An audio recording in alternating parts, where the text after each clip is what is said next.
Bonjour les amis, bonjour, voilà.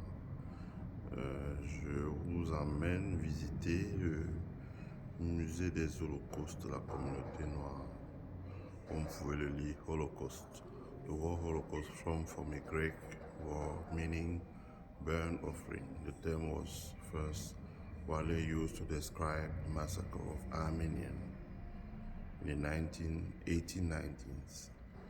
And in the late 1940 and 50, it became frequently used to describe the atrocity and genocide committed against the European Jewish community by the Nazis, and known as the Hebrew word Shoah. Donc vous avez vu les références au génocide cambodgien, au génocide rwandais en 1994 et le génocide de Srebrenica. Voilà.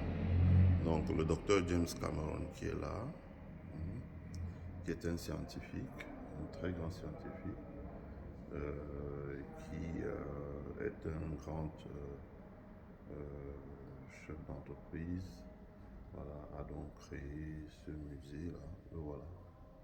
Le docteur James Cameron, c'est lui ici. C'est lui ici. Voilà. On le voici donc. Il a créé ce musée.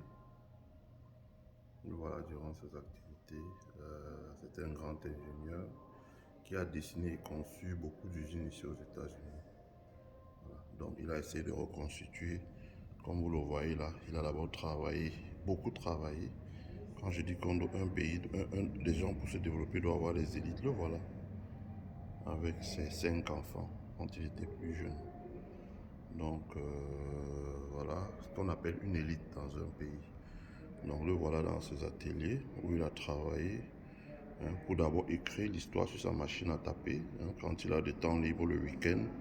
Chez nous on dit c'est les grosses voitures, c'est ça, etc. Une élite qui a les grosses voitures, non. Voilà, il a travaillé. Il a rédigé son projet pendant plusieurs années et puis le projet a pris forme. Voilà, ça permet aux gens de se remémorer ce que c'est qu'un génocide. Donc lui, il a soutenu beaucoup de travaux aux États-Unis qui disent que les Noirs ont été victimes d'un génocide et qu'il doit prendre des dispositions que cela n'arrive plus. Donc, c'est des gens qui travaillent beaucoup pour qu'on passe des lois, pour qu'on travaille pour l'indemnisation de leur communauté, on passe des lois, mais on passe également des lois qui reconnaissent que les gens ont été génocidés, donc que les textes comme l'affirmative action, etc. Ça, ce sont des gens que vous ne voyez jamais dans les médias, parce qu'ils ne vont pas trop dans les médias, mais qui ont abattu un travail colossal dans l'Amérique. C'est on peut dire un tonton, voilà. Des gens qui nous conseillent beaucoup, qui nous encadrent ici en Amérique. Et donc, je tenais à faire ces vidéos pour lui rendre hommage, pour la qualité de son travail.